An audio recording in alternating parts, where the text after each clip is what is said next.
తెలంగాణలో కాంగ్రెస్ పార్టీకి అధికారం వచ్చిన తర్వాత కొత్త పీసీసీ అధ్యక్షుడిగా నియమితులయ్యారు మహేష్ కుమార్ గౌడ్. ఆయన పీసీసీ అధ్యక్షుడిగా నియమితులై రెండు నెలలుగా వస్తుంది. సమన్వయ యాత్రల పేరుతో ఆయన జిల్లాల పర్యటనకు బయలుదేరబోతున్నారు. గాంధీ భవన్లో ఇప్పటికే మంత్రులంతా వచ్చి ప్రతివారం ఆర్జీలు స్వీకరించే ఒక కార్యక్రమానికి ఆయన శ్రీకారం చుట్టారు. అటు ప్రభుత్వం ఇటు పార్టీ రెండింటిని ప్యారలల్గా నడిపేందుకు చాలా కాలం తర్వాత కాంగ్రెస్ పార్టీ ఆ రకంగా ప్యారలల్గా రెండు వ్యవస్థలను నడుపుతుందని చెప్పుకోవచ్చు. ఒకటి ప్రభుత్వం, మరొకటి పార్టీ. ఎలా ఉంది 2 నెలల కాలంలో పీసీసీ చీఫ్గా ఆయన చేసిన కార్యక్రమాలు కానీ, ఆయన పార్టీ నాయకులతో ఉన్న సమన్వయం కానీ, పార్టీలో క్రమశిక్షణ కానీ ఎలా ఉంది? భవిష్యత్తులో పీసీసీ చీఫ్గా ఆయన ఇంకేం చేయబోతున్నారు? ప్రభుత్వంపై కొంత వ్యతిరేకత వచ్చింది అనే ప్రచారంపై ఆయన ఏం చేస్తారు? పార్టీ పరంగా ఎలాంటి కార్యక్రమాలు ముందు తీసుకోబోతున్నారు? ఇలాంటి అంశాలపై మాట్లాడదాం. మనతో పాటు పీసీసీ చీఫ్ మహేష్ కుమార్ గౌడ్ గారు లైవ్లో మనకు అందుబాటులో ఉన్నారు. మహేష్ కుమార్ గౌడ్ గారు, గుడ్ ఈవినింగ్. గుడ్ ఈవినింగ్, నమస్కారం. ముందుగా మీకు కంగ్రాచులేషన్స్. విజయవంతంగా 2 నెలల పదవీ కాలాన్ని కూడా పూర్తి చేశారు. సమన్వయ యాత్రలతో ఒకసారి కార్యకర్తల దగ్గరికి, మీ పార్టీ నాయకుల దగ్గరికి, జిల్లాల పర్యటనకు వెళ్లేందుకు రెడీ అవుతున్నారు. ఎలా ఉంది 2 నెలల పదవీ కాలం? ఎలా ఫీల్ అవుతున్నారు? ఎలా సాగింది? ముందు ఏం చేయబోతున్నారు? ఈ సమన్వయ యాత్రల లక్ష్యం ఏంటి? నేను పీసీసీ అధ్యక్షుడిగా ఇవాళకి సరిగ్గా 2 మాసాలు. మా ప్రభుత్వం వచ్చి 11 మాసాలు. ఇది కార్యకర్తల కష్టం ఫలితంగా మేము అధికారంలోకి వచ్చాం. సో ఆ కార్యకర్తల్ని హక్కున చేర్చుకొని ముందుకు పోవాలన్నట్టు ఒక తాపత్రయంతో ఈ సమన్వయ యాత్రలు చేపట్టే ప్రోగ్రాం తీసుకున్నాము.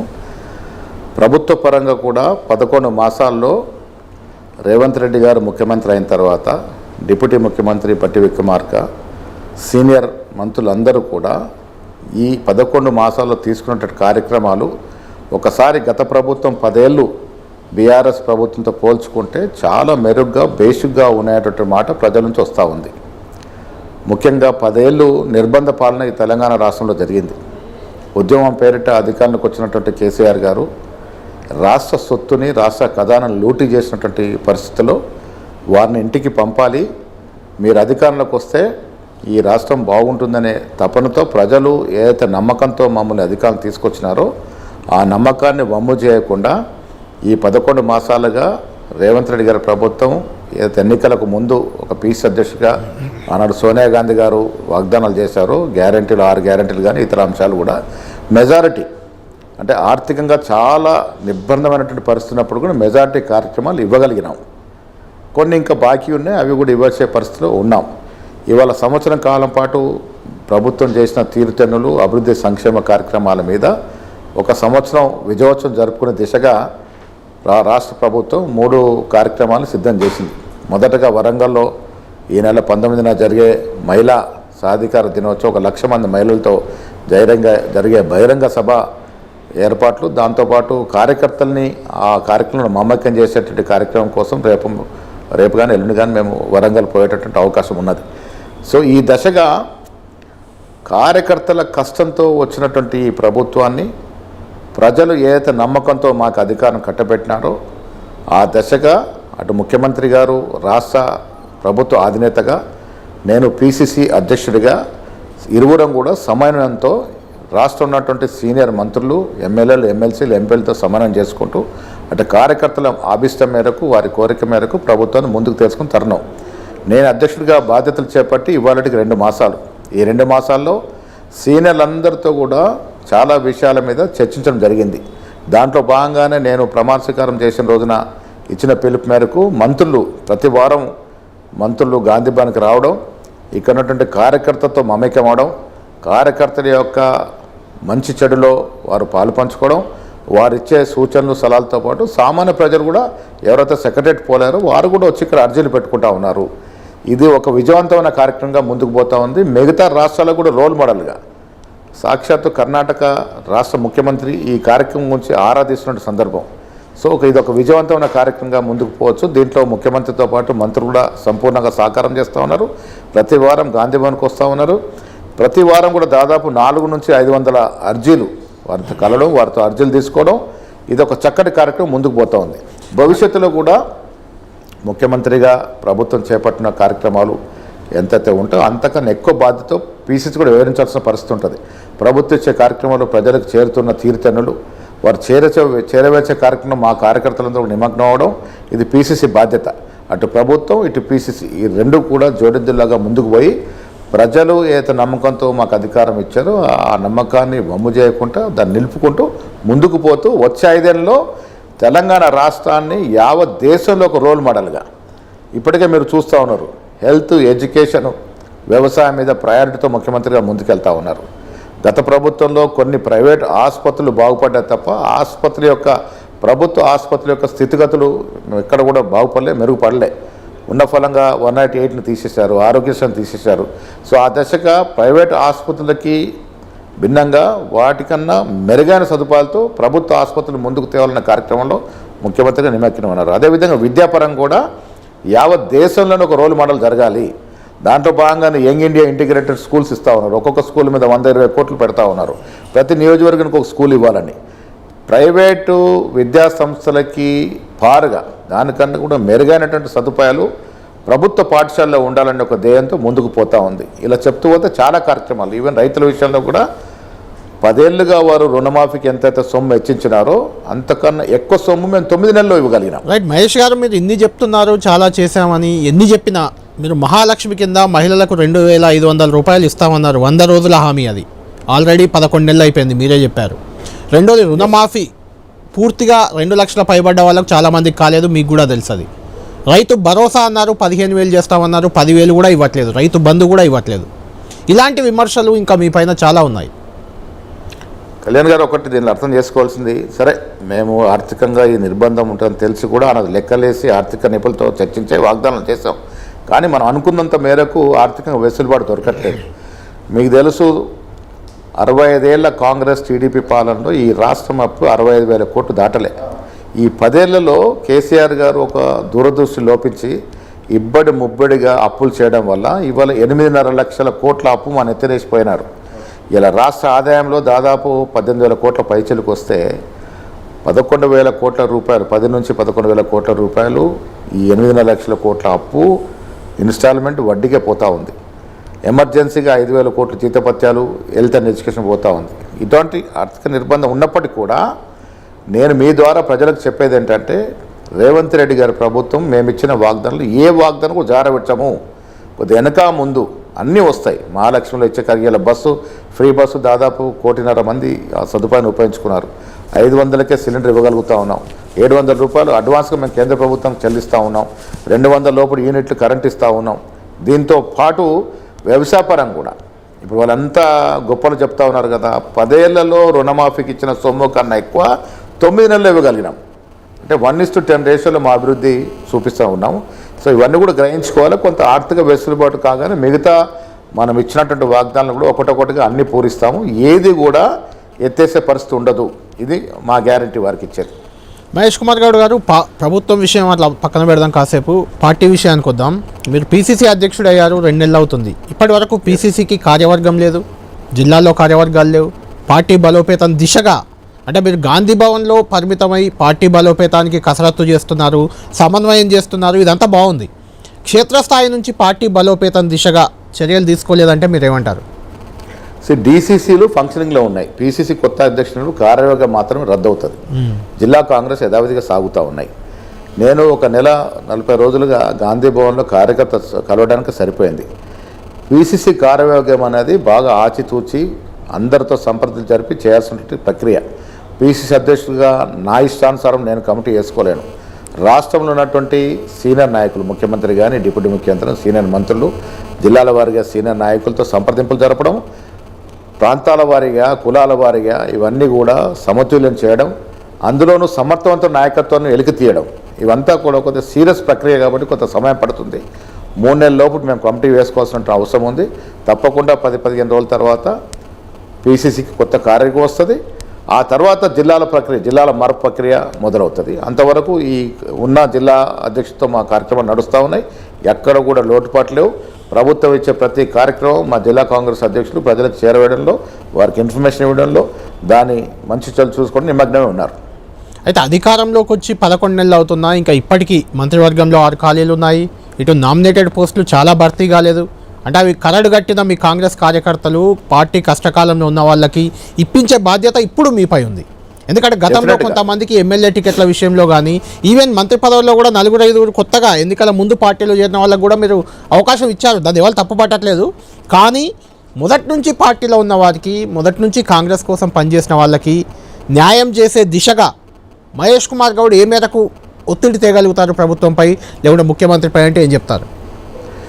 ముఖ్యమంత్రిగా ప్రమాణ స్వీకారం చేసిన తర్వాత ఒక 2 నెలల లోపటే ముఖ్యమంత్రి గారు మేము మాట్లాడుకొని మన ప్రభుత్వం కార్యకర్తలు వచ్చింది కాబట్టి వారికి అధికారం బదలాయింపు జరిగినప్పుడే మనకు సంపూర్ణమైన తృప్తి ఉంటుందనే ఉద్దేశంతో మాకు మెజారిటీ జిల్లా కాంగ్రెస్ కమిటీ అధ్యక్షులు, ఆనాడు ఫ్రంటల్గా పనిచేసినట్టు యూత్ కాంగ్రెస్, ఎన్ఎస్ఏ, సేవాదల్ ఇలాంటి ఆర్గనైజేషన్స్తో పాటు ఎమ్మెల్యే సీట్ ఆశించి ఆ స్థాయి ఉండి రాని వారికి కూడా దాదాపు 37 కార్పొరేషన్లు ఒకే రోజు మేము ఆర్డర్ ఇవ్వడం జరిగింది. ఇంకా కొన్ని కార్పొరేషన్లు ఉన్నాయి, మెంబర్స్, డైరెక్టర్స్ ఉన్నాయి. చాలా చోట్ల మార్కెట్ కమిటీలు వేసుకోగలిగినాం. సీనియర్ కాంగ్రెస్ నాయకుల్ని చైర్మన్లుగా, దాంతోపాటు వైస్ చైర్మన్లుగా, కొంత మెంబర్లుగా వేసుకుంటాం. ఇంకా కొన్ని కార్పొరేషన్ బోర్డు నింపాల్సిన అవసరం ఉన్నది. మంత్రివర్గం కూడా, మంత్రివర్గ కూర్పు కూడా ముఖ్యమంత్రి గారు ఢిల్లీ పెద్దలు సంప్రదింపులు జరుపుతూ ఉన్నారు. ప్రాంతాల వారీగా, కులాల కొంత సమతుల్యం రావాల్సిన అవసరం ఉన్నది. అది కూడా త్వరలో వచ్చే అవకాశం ఉంది. కార్పొరేషన్స్ కూడా వీళ్ళని త్వరగా వేసే ప్రక్రియ మొదలుపెట్టాము. ఇప్పుడు అగ్రికల్చర్ కమిటీస్ అనుకోండి, ఆత్మ కమిటీస్ అనుకోండి, ఇప్పుడు ఇందిరమ్మ కమిటీస్ అనుకోండి, ఇవన్నిట్లో కూడా పార్టీ కోసము కష్టపడి పనిచేసినట్టు కార్యకర్తలు వారి స్థాయిని బట్టి ఎక్కడికక్కడ అడ్జస్ట్మెంట్ చేస్తూ ఉన్నాం. ఇంకా కొంత తొందరగా చేయాల్సిన పరిస్థితి ఉంది, అవసరం ఉంది. కార్యకర్త కొంత నిరాశ కనబడతా ఉంది, అది కూడా స్టడీ చేస్తూ ఉన్నాం. ఇవి కూడా వీళ్ళని త్వరగా వేసుకునే ప్రయత్నం చేస్తాం. కళ్యాణ్ గారు. రైట్. మహేష్ కుమార్ గౌడ్ గారు, పార్టీలో దాదాపు 10 మంది బీఆర్ఎస్ ఎమ్మెల్యేలు పార్టీలో చేరారు. ఇప్పటికే వాళ్ళు కొంతమంది చేరలేదంటున్నారు, కొంతమంది అది కాంగ్రెస్ కండువా కాదంటున్నారు, కొంతమంది దేవుడి కండువా అంటున్నారు. అసలు కారణాలు ఏంటో తెలియదు. వాళ్ళు అసలు పార్టీలో చేరనట్ట పిసిసి అధ్యక్షుడిగా ఏం చెప్తారు మీరు? పార్టీలో వాళ్ళ అసోసియేట్ సభ్యులుగా సహకారం చేస్తూ ఉన్నారు. కళ్యాణ్ గారు ఒక్కటి గ్రహించుకోవాలి, ఈ ఫిరాయింపుల్ని ప్రోత్సహించే పార్టీ మాది కాదు, గతంలో వ్యతిరేకించిన పార్టీ. అయితే మేము అధికారంలో 63-64 సీట్లతో అధికారంలోకి వచ్చినప్పుడు మీరు చూశారు, బీజేపీ బీఆర్ఎస్ కుమ్మక్కయి ఒకరేమో రేవంత్ రెడ్డి గారు ప్రభుత్వాన్ని కూలుస్తామని, ఒకరేమో ఇది రద్దు చేస్తామని, ఒకరేమో ఇక్కడ రాష్ట్ర పాలన వస్తుందని ఏ రకంగా బ్లాక్మెయిల్ చేశారో మీరు చూశారు. ఈ ప్రక్రియలో భాగంగా అక్కడున్నట్టు ఎమ్మెల్యేలు అరే మా సంఖ్య చూసుకొని మా నాయకుడు కేటీఆర్ ఈ ప్రభుత్వాన్ని కూలుస్తానంటున్నాడు, మా సంఖ్య చూసుకొని వీళ్ళు ఈ రకంగా విమర్శలు చేస్తూ ఉన్నారు కాబట్టి మేమే అటువైపు పోతే ప్రజాస్వామ్యబద్ధంగా ఎన్నికైన ప్రభుత్వం నిలబడుతుంది అనే ఉద్దేశంతో మా వైపు వచ్చిన మాట వాస్తవము. వాళ్ళు మాకు ఇప్పుడు అసోసియేట్ సభ్యులుగా మాకు సహకారం చేస్తూ ఉన్నారు. అదేవిధంగా ఇప్పుడు కళ్యాణ్ గారు ఒక్కడే అర్థం చేసుకోవాలి, మనం గత ముఖ్యమంత్రి కేసీఆర్ను కలిసే భాగ్యం మంత్రులకు కూడా లభించేది కాదు. 3 నెలలు వెయిట్ చేసే పరిస్థితి ఎమ్మెల్యేలు దేవుడేరుగా. సో అలాంటి పరిస్థితి నుంచి ఇలా స్వేచ్ఛ ప్రపంచంలోకి వచ్చినట్టుగా ఉన్నారు. వాళ్ళు అనునిత్యం ముఖ్యమంత్రి కలవగలుగుతున్నారు, సలహాలు సూచనలు తీసుకుంటూ ఉన్నారు, అభివృద్ధి కార్యక్రమాలు తీసుకెళ్తూ ఉన్నారు. సో ఈ రకమైనటువంటి స్వేచ్ఛ గతంలో లేదు కాబట్టి ఇప్పుడు ఇక్కడికి వచ్చి మాతో మమేకం కావడమే కాకుండా మాకు సహకారం చేస్తూ వారు కూడా వారి నియోజకవర్గంలో తగిన రీతిలో పనులు చేసుకోగలుగుతున్నారు. సో ఈ రకంగా పరస్పరంగా వారు మాతో సహకారం తీసుకుంటూ ఉన్నారు, మాకు సహకారం ఇస్తూ ఉన్నారు. ఇది ఒక కలెక్టివ్ ప్రక్రియ ముందుకు పోతూ ఉంది. అంటే మహేష్ కుమార్ గౌడ్ గారు, మీరు పిసిసి అధ్యక్షుడు అయ్యాక ఈ ఫిరాయింపులు కొంత ఆగిపోయినట్లు కనిపిస్తుంది. అంటే మీరు ఫిరాయింపులకు వ్యతిరేకమని ఆపేశారా, లేకుంటే మీరు పిసిసి అధ్యక్షుడు అయ్యాక వాళ్ళే రావట్లేదా? ఏం జరుగుతుంది? ఇంకెవరైనా వచ్చే వాళ్ళు ఉన్నారా? చర్చలు జరుగుతున్నాయా? చాలా చోట్ల సంప్రదింపులు జరుగుతూ ఉన్నాయి. ఇప్పుడు మీరు చూశారు, మాకు ఎప్పుడైతే 10 చోట్ల ఎమ్మెల్యేలు జాయిన్ అయ్యారో అక్కడ పాత కొత్త కలయికలో కొద్ది ఇబ్బందులు వస్తూ ఉన్నాయి. మేము కూడా వచ్చిన ఎమ్మెల్యేలని గౌరవిస్తూనే, వారు ఒక శాసనసభ్యుడిగా గెలిచి ఇక్కడికి వచ్చినారు కాబట్టి వారికి సముచిత గౌరవం ఇస్తూనే అక్కడ కమిటీల్లో అక్కడక్కడ పాత కాంగ్రెస్ వారిని మమేకం చేసుకోవాల్సిందిగా చెప్తా ఉన్నాము. ఇంకా కొన్ని చోట్ల కొంతమంది రావడానికి సిద్ధంగా ఉన్నారు. ఇప్పుడు వాళ్ళు ఆలోచించేదంటే టీఆర్ఎస్ పార్టీకి ఈ రాష్ట్రంలో భవిష్యత్తు లేదు. మీరు చూశారు, 39 సీట్లు ఇచ్చి గౌరవిస్తే కేసీఆర్ గారు ప్రతిపక్ష పాత్ర పోషించలేని పరిస్థితిలో ఉన్నారు. 9 నెలలుగా మీరెక్కడ చూసారో నేనేది ఎక్కడ చూడలేదు. ఒకరోజు ఏదో అసెంబ్లీకి రావడం తప్ప. ప్రతిపక్ష నాయకుడి యొక్క బాధ్యత ప్రభుత్వ అధినేత తర్వాత అంత బాధ్యత ఉంటుంది. ఆ బాధ్యత వాళ్ళు విస్మరించినారు కాబట్టి పార్లమెంట్ ఎన్నికల్లో 0 సీట్లు ఇచ్చారు, వారు 0 ఇచ్చారు. ఇక పార్లమెంట్ రిజల్ట్ చూసిన తర్వాత వచ్చే ఎన్నికల నాటికి టీఆర్ఎస్ పార్టీ ఉంటుందని మాత్రం నేనైతే అనుకోవట్లేదు. ఇలా ఉనికి కోసము కేటీఆర్, హరీష్ రావు ఏంటంటే మేము ఉన్నామని చెప్పుకోవడానికి పసలేని ఆరోపణలు చేయడము, విషపూరితమైన ప్రకటనలు చేయడము, సోషల్ మీడియాలో పెట్టకూడని వాస్తవాలు పెట్టడము, వాస్తవానికి భిన్నంగా మెటీరియల్ పెట్టడము, మార్ఫింగ్ చేసి ఎడిటింగ్ చేసి వీడియోలు పెట్టడము, ఇదంతా కూడా ఏంటంటే అటెన్షన్ డైవర్ట్ చేసి మేము ఉన్నామని చెప్పుకునే ప్రయత్నం చేస్తూ ఉన్నారు. ఇప్పుడు రేవంత్ రెడ్డి గారు కానీ అయితే ముఖ్యమంత్రిగా, నేను పీసీ అధ్యక్షుడిగా మేము ఈ రాష్ట్రంలో ఒక సమర్థవంతమైన ప్రతిపక్షం ఉండాలని కోరుకున్న వ్యక్తులం. దురదృష్టవశాత్తు ఇక్కడ ఈ ప్రతిపక్షం లేకుండా పోయింది. టీఆర్ఎస్ పార్టీ నేను వచ్చే ఎన్నికల నాటికి ఉంటుందని నేను అనుకోవట్లేదు. మెజారిటీ నాయకులు అయితే మూకుమ్మడిగా బీజేపీలో చేరతారా లేక మెజారిటీ నాయకులు అటు వెళ్ళిపోతారా అది వేచి చూడాలి. కానీ టీఆర్ఎస్ మాత్రం రాజకీయంగా ఇంకా ఈ రాష్ట్రంలో జీవం పోసుకుంటుందని నేను అనుకోవట్లేదు. ఎందుకంటే వాళ్ళు 10 ఏళ్ళు చేసిన దోపిడీ ప్రజలు మర్చిపోలేదు. 10 ఏళ్ళు ఈ రాష్ట్రాన్ని ఒక నియంతలా పాలించిన వ్యవహారం ప్రజలు మర్చిపోలేదు. దానికి అనుగుణంగానే వాళ్ళు ప్రజాతీర్పు వాళ్ళు గద్దెదించినారు. సో ఇంకా వాళ్ళు మనుగడ సాగిస్తారని మాత్రం నేను అనుకోవట్లేదు. మహేష్ గారు, మీరు ఇప్పుడు చెప్పినట్టే ఫిరాయింపు ఎమ్మెల్యేలు ఎక్కడెక్కడ ఉన్నారో, బాన్స్వాడలో ఏనుగు రవీందర్ రెడ్డి ఓడిపోయిన మీ అభ్యర్థి, ఆయనకు పోచారం కాడ పచ్చగడ్డి వేస్తే బగ్గుమంటుంది. పోచారం శ్రీనివాసరెడ్డి బహిరంగంగా చెప్పారు అసలు ఏనుగు రవీందర్ రెడ్డికి కాన్స్టిట్యున్సీకి సంబంధం లేదని ఆయన అంటాడు. ఈయన నా కాన్స్టిట్యున్సీ మీరెవరని ఈయన అంటాడు. ఇక జగిత్యాల జీవన్ రెడ్డి ఎవరని తెలుసు, ఢిల్లీ వరకు వెళ్ళాడు ఆయన మిమ్మల్ని కూడా చాలాసార్లు మీ నాయకులను చాలామందిని కూడా క్వశ్చన్ చేశాడు. ఇది రాహుల్ గాంధీ కాంగ్రెసా లేకుంటే కేసీఆర్ కాంగ్రెసా, ఈ ఫిరాయింపులు ఏంటి ఇదేంటి అంటూ. ఇక్కడ సరితా తిరుపతయ్య గాంధీ భవన్ ముందు ధర్నాలు చేసిన పరిస్థితి. అంటే ఇంత క్రమశిక్షణ రాహిత్యం మీ పార్టీలో కనిపిస్తున్న అక్కడక్కడ మహేష్ కుమార్ గౌడ్ గారు కానీ లేకుంటే కాంగ్రెస్ పెద్దలు కానీ వాళ్ళని చూసి చూడనట్లు వదిలేస్తున్నారా లేకుంటే సమయం కోసం వెయిట్ చేస్తున్నారా, ఏం చేస్తున్నారు మీరు? పోచారం విషయంలో రవీందర్ రెడ్డి గారు శరత్ షెట్కర్ కూర్చోవడం జరిగింది.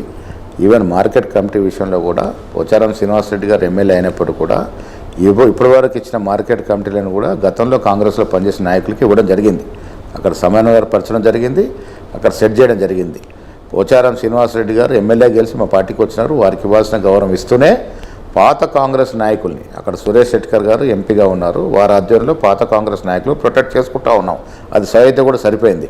ఇక జగిత్యాల విషయంలో జరిగిన సంఘటన ఎమ్మెల్యే చేరిన తర్వాత ఢిల్లీ పెద్దలు జీవన్ రెడ్డి గారిని పిలిచి మాట్లాడడం జరిగింది. అవన్నీ కూడా వారు సర్దుకున్నారు. తర్వాత దురదృష్టవశాత్తు వారి దగ్గర వ్యక్తి ఒకరు మర్డర్ అవడంతో కొంచెం కోపంలో ఆయన మాట్లాడిన సందర్భం. ఏదేమైనా పాత కొత్త కలవాల్సిన అవసరం ఉన్నది.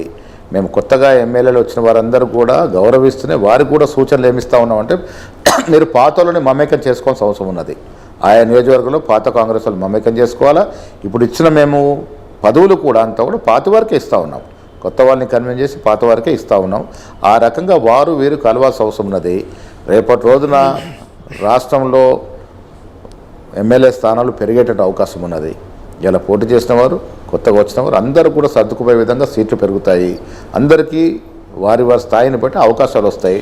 దానికి ఇప్పుడు తొందరపాటు అవసరం లేదనే మాట కూడా నేను కార్యకర్తల ద్వారా మీ ద్వారా వారికి తెలియజేస్తాను. ప్రభుత్వం తీసుకున్న హైడ్రా కానీ ఆ తర్వాత మూసీ ప్రక్షాళన, నిన్నగాక మొన్న కొడంగల్లో ఫార్మాసిటీ ఏర్పాటు, అక్కడ రైతుల ఆందోళన, ఇలాంటి అంశాల్లో ప్రతిపక్షం చేస్తున్న విమర్శలకు ధీటుగా అధికార పార్టీ రియాక్ట్ కాలేకపోతుంది. మహేష్ గారు, నాయకుల మధ్య సమన్వయ లోపం, కొంత ఆరోపణలు, విమర్శలు అక్కడి వరకు ప్రతి దగ్గర ఉంటాయి, మీ దగ్గర కూడా ఉన్నాయి. ఓకే, జగిత్యాల్లో జరిగిన ఒక హత్యని మీ పార్టీలో చేరిన ఎమ్మెల్యే సంజయ్ కుమార్ చేపించారని జీవన్ రెడ్డి అంటుంటే, మీరు జీవన్ రెడ్డిది కరెక్టా, సంజయ్ కుమార్ది కరెక్టా, అక్కడ పార్టీ పలచన అవుతుంది అంటే హత్యా రాజకీయాలు మీ నాయకులు చేస్తున్నారు అనే ఒక అభిప్రాయం జనంలోకి పోతుంది కదా.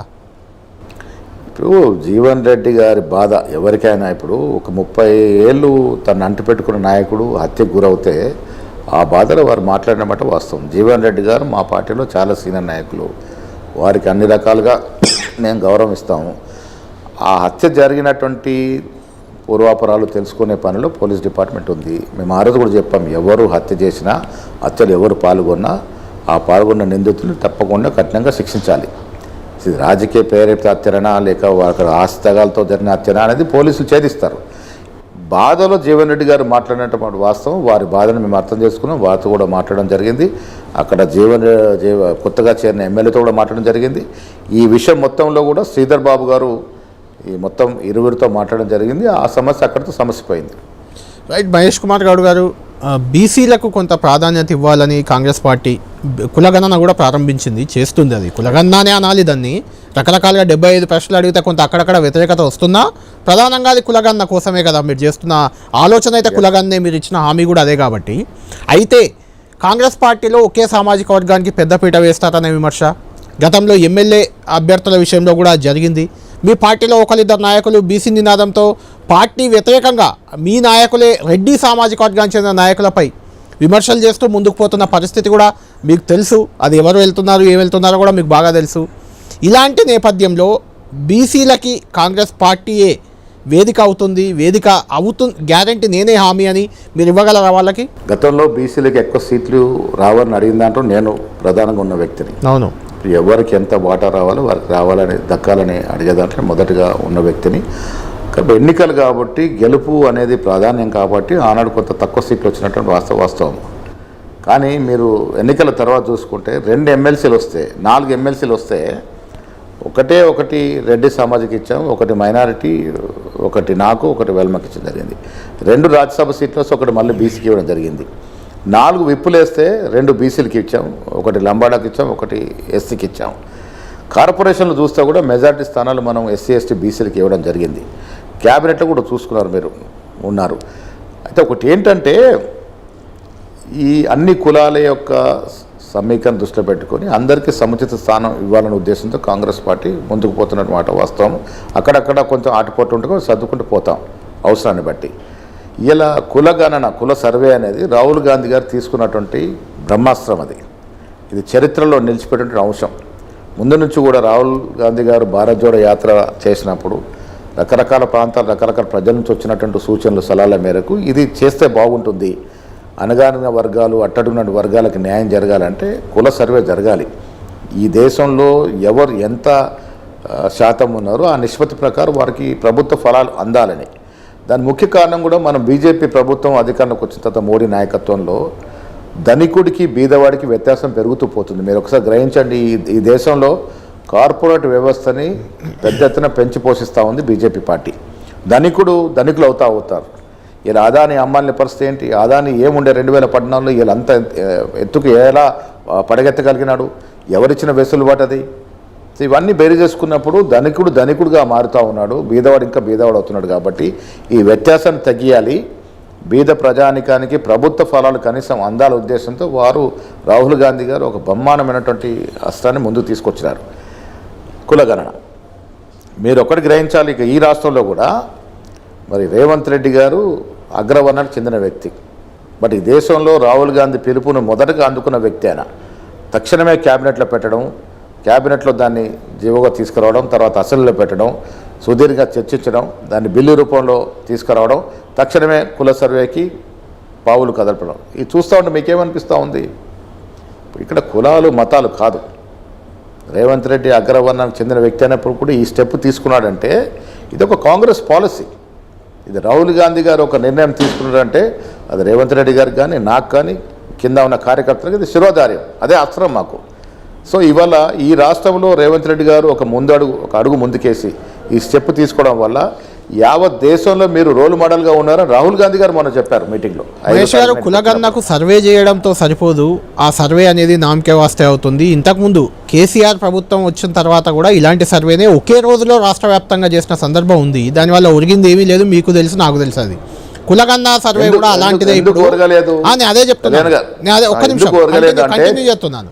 కులగణన కూడా అలాంటిదే.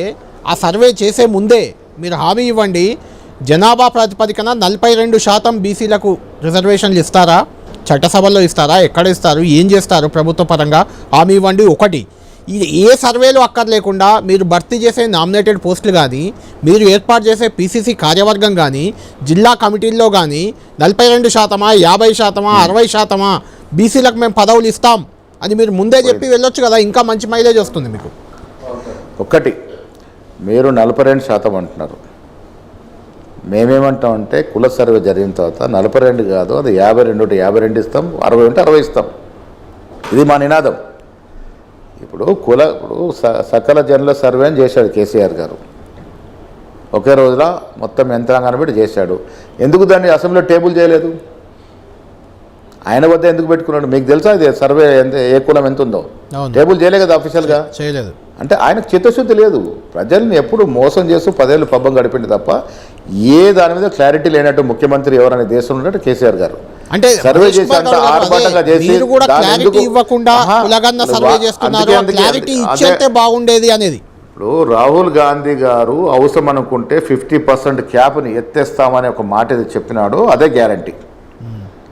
రాహుల్ గాంధీ గారు ఈ అంశాన్ని ఇంత పెద్ద ఎత్తున తీసుకున్నాడంటే అదే గ్యారంటీ. ఎందుకు కర్ణాటకలో కూడా మీరే అధికారంలో ఉన్నారు, కర్ణాటకలో చేయని సర్వే తెలంగాణలో ఎందుకు చేస్తున్నారు? కర్ణాటకలో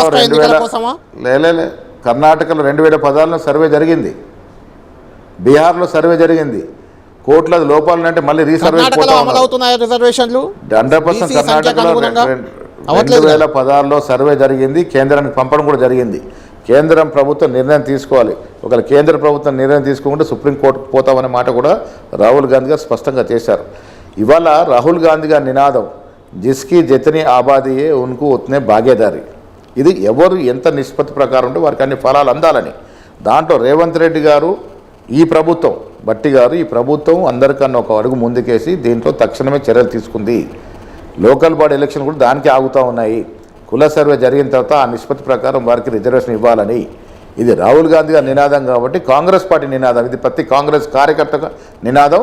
ఈ నినాదంలో ఏమాత్రం అనుమానానికి తాగులేదు.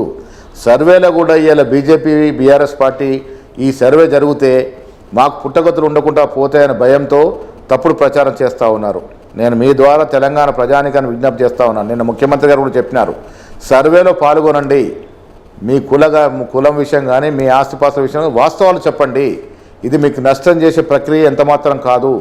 దీనివల్ల మీకు లాభాలు జరుగుతాయి తప్ప నష్టమనే మాటే ఉండదు. సర్వేలో ప్రతి ఒక్కరూ పాల్గొనాలి, పాల్గొంటేనే దీనికి వచ్చే లాభాలు మీకు వస్తాయి. ఎవరో మాటలని వారు ప్రత్యక్ష నాయకులు వాళ్ళ అవసరంగా వచ్చే మాటలు మాయమాటలు వినొద్దు దయచేసి. ఈ సర్వే మీకోసం జరుగుతూ ఉంది, మీ బాగు కోసం జరుగుతూ ఉంది, మీ మంచి చెడు చూసుకోవడానికి ఈ సర్వే వస్తేనే సరైన ప్లానింగ్ జరుగుతుంది. కాబట్టి సర్వేలో విధిగా అందరూ పాల్గొనాలని నేను మీ ద్వారా తెలంగాణ ప్రజానికి విజ్ఞప్తి చేస్తూ ఉన్నాను. ఇది ఓన్లీ బీసీల కోసం కాదు, అన్ని కులాల మీద సర్వే జరుగుతూ ఉంది. కులాలే కాకుండా సోషియో ఎకనామిక్ పొలిటికల్ ఇవన్నిటి మీద సర్వే జరుగుతూ ఉంది. ఇది రాహుల్ గాంధీ గారు చెప్పినట్టుగా కంప్లీట్ మెడికల్ హెల్త్ చెకప్, ఇది మెగా హెల్త్ చెకప్, ఇది అన్ని వాస్తవాలు బయటకు వస్తాయి. అంటే మహేష్ గారు సర్వే తర్వాత వచ్చిన రిపోర్ట్ ఆధారంగా స్థానిక సంస్థల ఎన్నికల్లో రిజర్వేషన్లను అమలు చేసి అప్పుడే ఎన్నికలకు వెళ్తారా? అప్పటి వరకు ఎన్నికలు ఉండవు స్థానిక ఎన్నికలు. అందుకే ఆ ఎలక్షన్లు ఈ సర్వే అయిన తర్వాత ఎలక్షన్ పోవాలని కదా ఎన్నికలు కొద్ది ముందుకు జరిపాము. మాకు చిత్తశుద్ధి ఉంది కాబట్టి ఈ సర్వే పరిపూర్ణంగా జరుగుతుంది, జరిపి తీరుతాము, కేంద్రానికి నివేదిస్తాము. ఇవాళ ఇంత గొప్పగా చెప్తున్నారు కదా, బండి సంజయ్ గారు ఒక బీసీ నాయకుడు బీజేపీలో మంత్రిగా ఉన్నారు. ఆయన పరిస్థితి ఏంది అన్నాడు, బీసీ అధ్యక్షులను తీసేసిన పరిస్థితి, ఆ పార్టీ పరిస్థితి చెప్తా ఉన్నాను. ఇవాళ లక్ష్మణ్ గారు ఒక ప్రముఖ స్థానంలో ఉన్నారు. నేను మీకు విజ్ఞప్తి చేస్తూ ఉన్నాను, మేము అందరం ప్రధానమంత్రిని కలుద్దాము. 2025లో జరిగే సెన్సస్లో కులగన్నములు జోడించమని అడుగుదాము, తప్పేముంది? ముఖ్యమంత్రి గారు రిజల్యూషన్ చేసి పంపినారు, ప్రభుత్వ పరంగా రిజల్యూషన్ చేసి ప్రధానమంత్రికి పంపినారు. మేము పీసీసీ కార్యవర్గంలో రిజల్యూషన్ చేసి పంపినాము, తీర్మానం పంపినాం ప్రధానమంత్రి గారికి. మా విజ్ఞప్తి ఏంటంటే ఎన్నికల వరకే పార్టీలు, రాజకీయ పార్టీలు, ఎన్నికల తర్వాత తమిళనాడు తరాలో అందరం కలిసికట్టి మనం రావాల్సిన ప్రాజెక్టు తెచ్చుకుందాము కేంద్రం నుంచి. ప్రభుత్వం ఏదైనా కేంద్ర ప్రభుత్వమే కదా, మనకు రావాల్సిన వాటా విషయంలో అందరం కలిసి పోరాడదామని ముఖ్యమంత్రి గారికి మాకేం బేసిజాలు లేవు, ఒక స్టెప్ దిగడానికి కూడా సిద్ధంగా ఉన్నాం రాష్ట్ర అభివృద్ధి కొరకు. మీరు రండి, తీసుకెళ్ళండి. మీరు నిజంగా మీరిద్దరు బీసీ నాయకులు కదా, బండి సంజయ్ గారును లక్ష్మణ్ గారు, మీరెందుకు కేంద్రం మీద ఒత్తిడి తీసుకురారు? మేము అన్న విధంగా 2025లో జరిగే సెన్సస్లో బీసీ కులం చేర్చండి, దాంట్లో వాస్తవాలు. రైట్ మహేష్ గారు, ప్రభుత్వం అంటే జనరల్గా అధికారంలోకి వచ్చే వరకు పార్టీ, అధికారంలోకి వచ్చాక ప్రభుత్వం అంటే అందరిది, అది పార్టీలకు అతీతంగా అందరికీ ప్రభుత్వం. అయితే ఇప్పుడు మీ సర్కార్ 11 నెలలుగా ప్రజా సంక్షేమం కంటే ఎక్కువగా అపోజిషన్ని నిర్వీర్యం చేయడానికి, లేకుంటే రివెంజ్ పాలిటిక్స్ దిశగానే మీ కార్యాచరణ ఎక్కువగా ఉంది, మీ అడుగులు అలానే పడుతున్నాయి. ఫస్ట్ కాళేశ్వరం కమిషన్, తర్వాత విద్యుత్ కమిషన్, ఆ తర్వాత ఫోన్ ట్యాపింగ్, ఆ తర్వాత రకరకాలై ఇలాంటి గొర్రెలు మేకల స్కాము, ఇట్లా ఈ స్కాములను బయటకు తేవడం, లేకుంటే ప్రతిపక్షాలను భయభ్రాంతులకు గురి చేయడం. నిన్నగాక మొన్న లగిచెర్ల కేసు వ్యవహారంలో కూడా రేవంత్ రెడ్డిపై ఓడిపోయిన వ్యక్తి ఎవరైతే ఉన్నారో పట్నం నరేందర్ రెడ్డి, ప్రస్తుతం ఆయన జైల్లో ఉన్నారు, ఆయన్ను జైల్లో వేశారు. మిగిలిన ఎమ్మెల్యేలందరినీ కూడా చాలామందిని టార్గెట్ చేశారు, గత బీఆర్ఎస్ ఎమ్మెల్యేలను. వాళ్ళు తప్పు చేశారా లేదా అనేది పక్కన పెడితే ఖచ్చితంగా ఇది రివెంజ్ పాలిటిక్స్ దిశగా పోతుంది రాష్ట్రంలో రాజకీయం అనే ఒక విమర్శ ఉంది. దానికి మీరేం చెప్తారు? ముమ్మాటికి తప్పేది. తెలంగాణ ప్రజలు మాకెందుకు అధికారం ఇచ్చారు? ఉద్యమం పేరుతో అధికారంలోకి వచ్చిన కేసీఆర్ కుటుంబం ఈ రాష్ట్రాన్ని, రాష్ట్ర సంపదను లూటీ చేస్తూ ఉంది. అది ప్రాజెక్టుల పేర్లు కావచ్చు, నిధులు నియామకాల పేర్లు కావచ్చు. ఈ లూటిని ఆపాలి అని మమ్మల్ని అధికారం తీసుకొచ్చినారు. ఇలా ప్రజలు మమ్మల్ని అడుగుతూ ఉన్నారు, ఎందుకు కేసీఆర్ కుటుంబాన్ని అరెస్ట్ చేయట్లేదని. మేమేం చెప్తా ఉన్నాం, ప్రజాస్వామ్యంలో ఒక ప్రొసీజర్ ఉంటుంది, ఆ ప్రొసీజర్ ప్రకారం పోవాలి. మేము నియంత్రణ వేయించలేము. ఇవాళ కాళేశ్వరమే తీసుకుందాం. కళ్యాణ్ గారు, కాళేశ్వరం ప్రాజెక్టు నేను చాలా సందర్భాలు చెప్పాను, పనికిరాని ప్రాజెక్టు మీద 1,20,000 కోట్లు ప్రజాస్వామ్యం తీసుకెళ్లి గోదావరి నదిలో పోశారు. వాస్తవమా కాదా? ఎందుకు పనికిరాని ప్రాజెక్ట్ అంటే, 1 ఎకరా నీరు అందించాలంటే కేసీఆర్ గారు అధికారులు ఉన్నప్పుడు అధికారులు చెప్పిన లెక్కల ప్రకారం 40,000 రూపాయల కరెంట్ అవుతుంది ఒక పంటకి. 2 పంటలకు 80,000 రూపాయల కరెంట్ అవుతుంది. ఏ పంట పండితే నీకు అంత సొమ్ము వెళ్తుంది? ఎందుకు ఈ ప్రాజెక్ట్ కట్టినట్టు? మరి తుమ్మిడి హట్టి దగ్గర ప్రాజెక్ట్ కడితే గ్రావిటీ ద్వారా నీళ్ళు వస్తాయి మనకు. అక్కడ కట్టకుండా కిందికి కట్టి దాని వ్యయం పెంచి 4 ఇంతలు చేసి ఎవరి కోసం ఈ ప్రాజెక్ట్ కట్టినారు? కమిషన్ల కోసమే కదా. పోనీ కట్టిన ప్రాజెక్ట్ నిలబడ్డదా? బీటలు వారిపోయింది, పగిలిపోయింది. అరే 60-70 ఏళ్ళ కింద కట్టిన నాగార్జున సాగర్ ఇంతవరకు ఒక పలుగు రాలే. నెహ్రూ హయాంలో కట్టిన శ్రీరామ్ సాగర్ కానీ, బాక్రానంగల్ డ్యామ్ కానీ ఒక్క పలుగు రాలే 60-70 ఏళ్లలో. నీకు 2 ఏళ్ళకి 3 ఏళ్ళకి బీటలు వారిందంటే కాంట్రాక్టర్లు సొమ్ము కడుపులు నింపి తద్వారా మీ కడుపులు నింపుకునే ప్రోగ్రాంలో భాగంగా ప్రాజెక్టు కట్టినారు కాబట్టి ఆ ప్రాజెక్ట్ అట్లా ఆ రకంగా పోయింది. దాని మీద కమిషన్ వేసాం, తప్పేముంది? మాకు పద్ధతులు ఉన్నాయి, ప్రజాస్వామ్య పద్ధతిలో మేము పోతూ ఉన్నాము. ఇప్పుడు ఫార్ములా 1 రేస్లో కేటీఆర్ గారే ఒప్పుకుంటా ఉన్నారు తప్పు జరిగిందని. ఎలా ఇస్తారండి? ఒక మంత్రిగా ఉండి అధికారం ఒత్తిడి తీసుకొచ్చి ఒక ప్రైవేట్ కంపెనీకి ప్రభుత్వ సొమ్ముని ఎలా దారత్వం ట్రాన్స్ఫర్ చేస్తారు? ఇది నేరమా కాదా? మరి ఇలా జైలుకి పోతే రెడీ ఎందుకు చెప్తున్నారు? ఆయనకు తెలుసు జైలుకి పోతానని. కేటీఆర్ని ఎప్పుడు జైలుకి పంపుతారు? ప్రజాస్వామ్య పద్ధతి నడిచే ప్రభుత్వంలో ఒక ప్రక్రియ ఉంటుంది, ఆ ప్రక్రియ ప్రకారం జరుగుతాయి. ఇప్పుడు కేసీఆర్ లాగా అధికారులను బెదిరించి భయభ్రాంతం చేసి వీని లోపడే ప్రభుత్వం కాదు మాది. ఏదైనా ప్రొసీజర్ గవర్నర్ని అడిగినాము, దీంట్లో ప్రైమా ఫసి ఉంది, దీంట్లో అవినీతి జరిగింది, ఇక ఈ రకంగా మంత్రి దీని పర్మిషన్ ఇవ్వమని అడిగినాము. గవర్నర్ ఎప్పుడు పర్మిషన్ ఇస్తే చూద్దాము. నిన్న జరిగిన లెక్చర్లలో కూడా జరిగిన ఏంది వాస్తవం? అది ప్రీ ప్లాన్డ్ అటాక్. అది ఇప్పుడు కలెక్టర్ అనేవాడు ప్రభుత్వం ఇచ్చిన నిధులు విలువిస్తాడు. ఏ విధంగా ఆటంకం కలిగిస్తుంది? 10 ఏళ్ళు మంత్రి చేసిన కేటీఆర్ తెలియదు అది? కేటీఆర్ యొక్క బలవంతం మీద నరేందర్ రెడ్డి మాట్లాడిన మాటలు చూడండి వీడియోలో, ఏ రకంగా ఉసుగొలుపుతా ఉన్నాడు. పోనీ వాళ్ళు దాడి చేసిన వాళ్ళు ఏమన్నా అక్కడ భూమి కోల్పోతూ ఉన్నారు, వాళ్ళకి నిజంగా అన్యాయం జరిగిందంటే దాన్ని మనం మాట్లాడవచ్చు, చర్చలకు పిలవచ్చు. కానీ దాడి చేసే వారికి ఎవరికి అక్కడ భూమి లేదు, అక్కడ ప్రాంతం చెందిన వాళ్ళు కాదు. ఆ 40 మందిలో 24 మందికి భూమి లేదు, అక్కడ ప్రాంతం వారు కాదు. మహేష్ గారు, నిజంగానే మీరు అన్నట్లు లగిచెర్లలో జరిగింది బీఆర్ఎస్ ప్రేరేపితం అయితే ముఖ్యమంత్రి సొంత నియోజకవర్గంలో బీఆర్ఎస్ అంత స్ట్రాంగ్గా ఉందా? జనంలో లేకపోయినా రెచ్చగొట్టి ప్రేరేపించి చేసే అంత స్ట్రాంగ్ ఉందా? గారు, ఒక చెడు కార్యక్రమం చేయాలంటే బిందెడు పాలలో ఒక చుక్క చాలండి, బలంగా ఉండాల్సిన అవసరం లేదు. 10 మంది బలంగా ఉంటే ఆ లోకల్ వాళ్ళు మాట్లాడేది కదా, బయట వాళ్ళు ఎందుకు వస్తారు?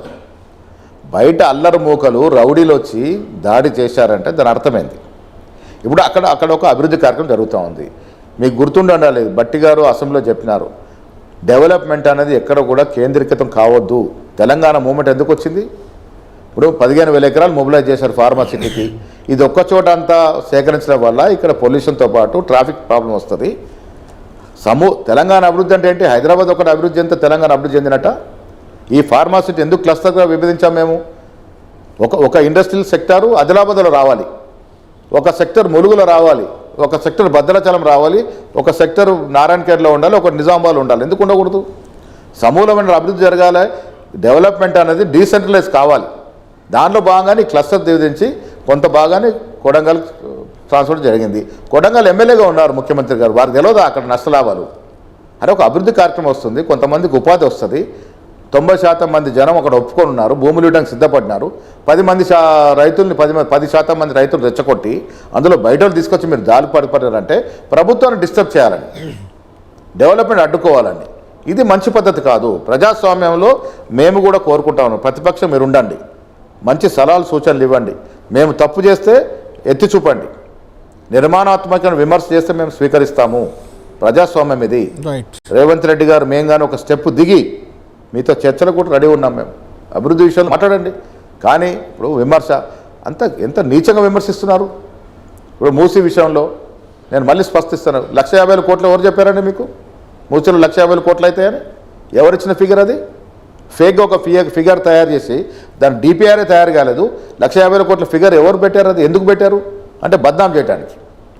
మహేష్ గారు, గ్రూప్ 1 వ్యవహారం కానీ, డిఎస్సి వ్యవహారం కానీ, మీరు చెప్పినట్టు మూసీ వ్యవహారం కానీ, హైడ్రా మధ్యలో కొంత హైడ్రా కూల్చివేతలు ఆ వ్యవహారం కానీ, నిన్నగాక మొన్న ఫార్మాసిటీ లగిచర్ల వ్యవహారం కానీ, ఇలాంటి విషయాల్లో ప్రతిపక్ష దూకుడును కేసీఆర్ బయటకే రావట్లేదు, అది వేరు విషయం అనుకోండి. మిగిలిన ప్రతిపక్ష పార్టీల దూకుడిని కూడా కాంగ్రెస్ పార్టీ అడ్డుకోలేకపోతుంది, కరెక్ట్గా జస్టిఫై చేసుకోలేకపోతుంది, చెప్పుకోలేకపోతుంది అంటే ఏమంటారు మీరు?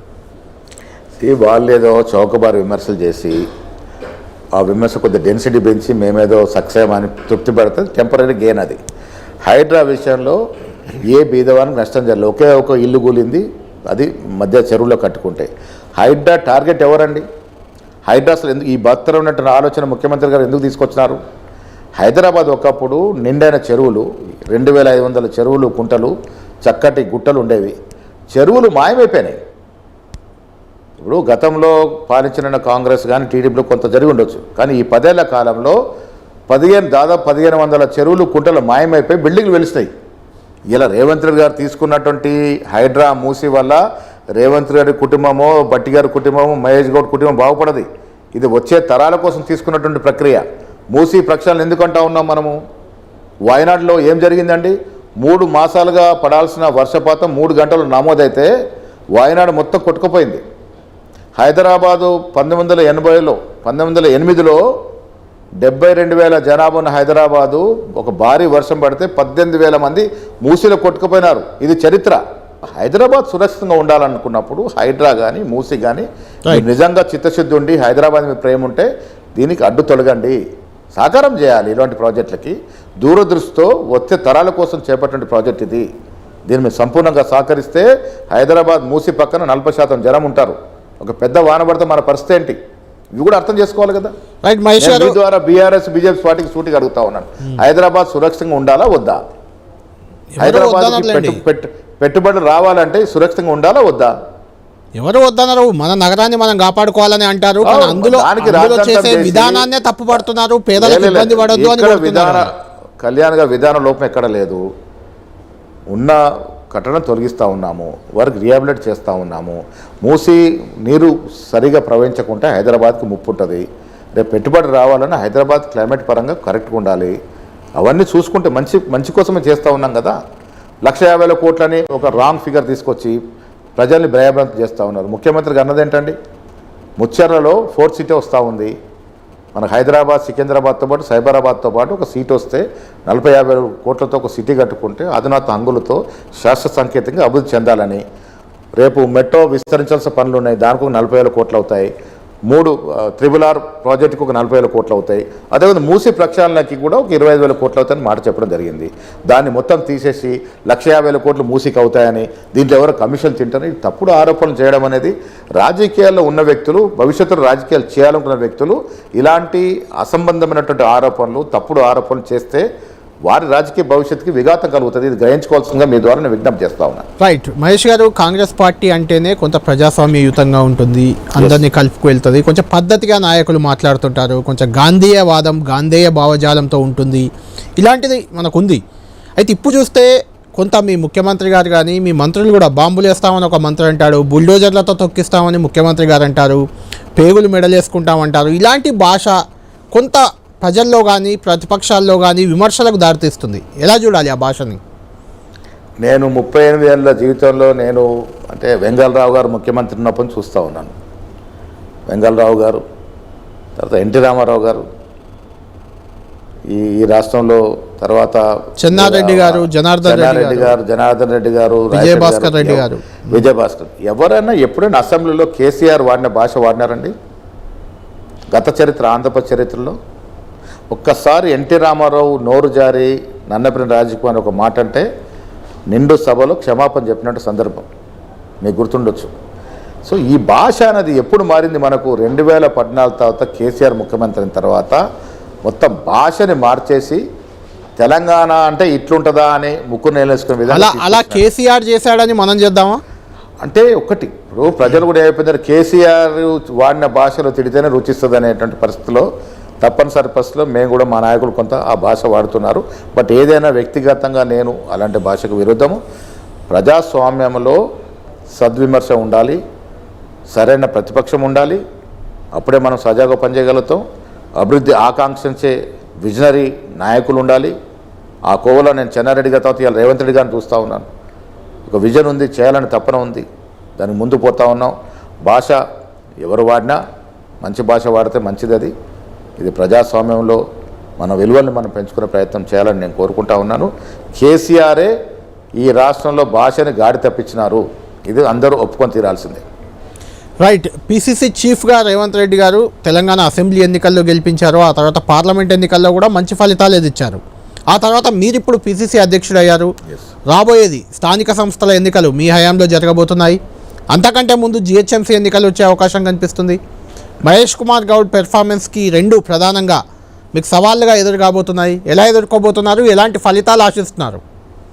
పార్టీ పరంగా నేను, ప్రభుత్వ పరంగా రేవంత్ రెడ్డి గారు ఉన్నారు. బాధ్యతల స్వీకరణ రోజు చెప్పినారు ముఖ్యమంత్రి గారు, మహేష్ కుమార్ గౌడ్ వెనకాల నేనున్నాననే మాట. అవును. సో ఇరువురం కూడా కలిసికట్టుగా, వారు ప్రభుత్వ అధినేతగా, నేను పార్టీ అధినేతగా ముందుకు పోయి ప్రభుత్వ పరంగా తీసుకున్నటువంటి కార్యక్రమాలు ఇలా బేసిక్గా ఉన్నాయి, చాలా చక్కగా ఉన్నాయి.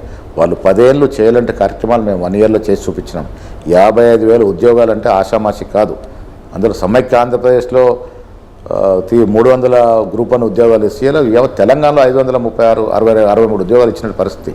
సో ఉద్యోగాలు ఇస్తూ ఉన్నాం, రైతుల సంక్షేమం చేస్తూ ఉన్నాం, విద్యా వైద్య పరంగా అధునాత అంగులతో ముందుకు పోతూ ఉన్నాం, అన్నింటిలో నాణ్యత పెంచుతూ ఉన్నాం. హైదరాబాద్ని సుందరీకరణలో భాగంగా కార్యక్రమాలు తీసుకుంటా ఉన్నాం. ఇన్ జనరల్ పబ్లిక్ హైడ్రా మూసిని యాక్సెప్ట్ చేస్తూ ఉన్నారు, కావాలని అంటూ ఉన్నారు. ట్రాఫిక్ సమస్య జరిగిపోవాలంటూ ఉన్నారు. హైదరాబాద్ సుందరీకరణ కావాలని కోరుకుంటా ఉన్నారు. ఇవన్నీ కూడా చక్కటి కార్యక్రమాలు తీసుకున్నాం కాబట్టి మున్సిపల్ ఎలక్షన్లో మా గెలుపు సునాయాసంగా ఉంటుంది. ముఖ్యమంత్రి గారు ప్రభుత్వ అధినేతగా, నేను పార్టీని సమన్వయం చేస్తూ సీనియర్ కాంగ్రెస్ నాయకులంతా కలుపుతూ ప్రతి కార్యకర్తని పరిగణలోకి తీసుకొని వారిని కాన్ఫరెన్స్ తీసుకొని చక్కటి ఫలితాలు తీసుకొస్తాం. అన్ని లోకల్ బాడీస్, జిహెచ్ఎంసీ కూడా మేము గెలిచి తీరుతామనే నమ్మకం నాకున్నది. Right. Thank you Mahesh Kumar Goud గారు. మొత్తానికి మీరు పిసిసి అధ్యక్షుడిగా ఈ రకంగానే ముందుకు వెళ్ళాలి. ప్రభుత్వ పరంగా కూడా సలహాలు సూచనలు వాళ్ళకు కూడా అందజేసి ప్రజలకు మరింత మేలు జరిగేలా ప్రభుత్వాన్ని కూడా ముందుకు తీసుకెళ్తారని మేము కూడా ఆశిస్తున్నాం. తప్పకుండా మా ఉద్దేశం, ఒక్క నిమిషం, రేవంత్ రెడ్డి గారి ఉద్దేశం, మా ఉద్దేశం ఈ రాష్ట్రం ఈ యావత్ దేశంలో ఒక రోల్ మోడల్ కావాలి అభివృద్ధిలో అనేది. Right. Thank you Mahesh Kumar Goud గారు. ఇది పిసిసి కొత్తగా అధ్యక్షుడిగా అయిన మహేష్ కుమార్ గౌడ్ గారితో వీకెండ్ ఇంటర్వ్యూ.